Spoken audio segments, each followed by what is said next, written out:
छोड़ल रोबाई हम सब बुझतानी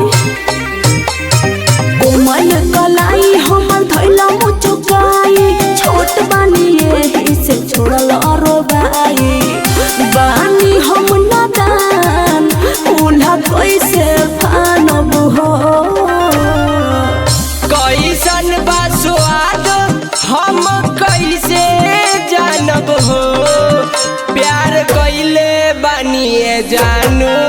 बिना लेले न मानब हो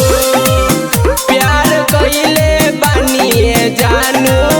बिना लेले न मानब हो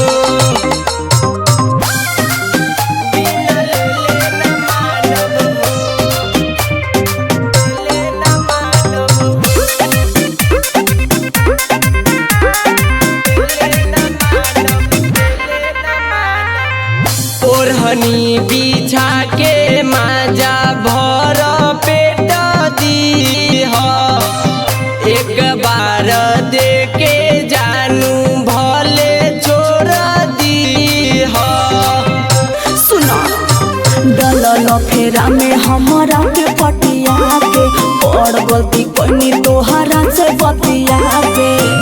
देख ली के हो तोहरा के खानब हो कैसन बा स्वाद हम कैसे जानब हो प्यार कैले बानिए जानू बिना लेले न मानब हो प्यार कैले बानिए जानू बिना लेले न मानब हो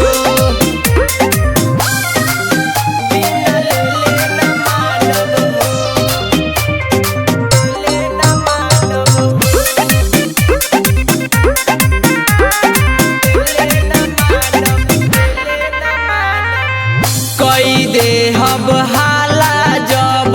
देबू तू ताब हो बोलाब तारे राकेश मिल एक बार आब हो ठीक बाटे कहला पहो कनी राजी का होई दीपक जब जनी है पापाजी हम हूँ तमाजा भरपूर टानब हो कैसन बा स्वाद